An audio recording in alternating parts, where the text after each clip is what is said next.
Hello guys, good day guys. Update ko kayo guys sa mga alaga kong mga lovebirds. Kasi kanina mayroong na-stroke kanina. Bigla na lang siyang nangisay. Kaya ito guys, pakita ko sa inyo yung share ko sa inyo yung nangyayari sa mga ibon ko guys. Ito guys. Ayan sila ngayon guys. Medyo balisa sila kasi sobrang init ng panahon. Ayan.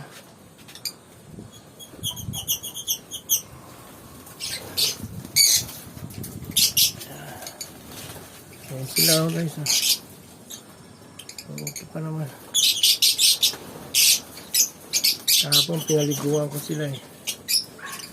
Tapos kanina pinakain ko na sila kanina ng talbos ng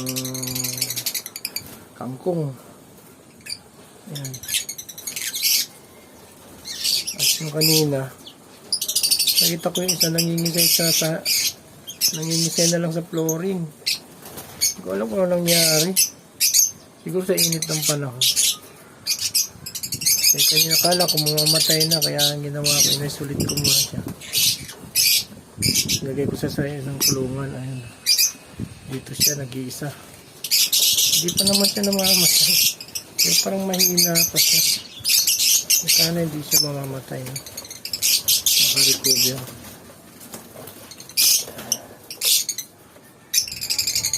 Mahina pa rin talaga.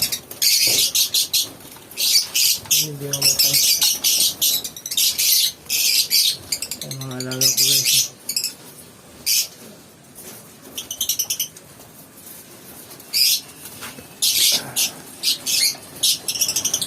Mga normal lang to guys.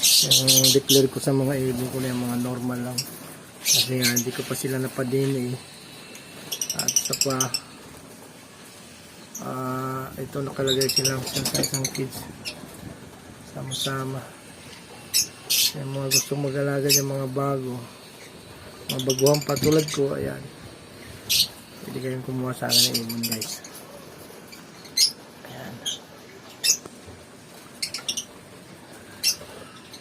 So, ang ganda talaga pag masdan.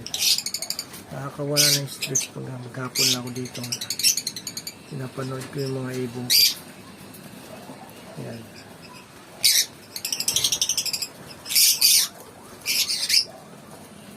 Ayan sila guys. Napakain ko yan ng na mga yung bird mix. Saka yung Integra. Tapos yung hindi nawawala yan araw-araw yung talbos ng kamote at saka yung kangkong. Yung paborito nila yun, pinaka-vitamins na. Pero kanina naglagay ako ng vitamins nila guys. Para panlaban na rin sa init. Kasi nalaglag niya isa eh, nahilo nga eh. Sana hindi mamamatay. Maka-recover pa rin. Ayun guys yung ko. Fisher yata siguro to. Bago lang ako mag-iibon eh, pero naparami ko naman sila, pero wala pa ako masyadong alam sa ibon.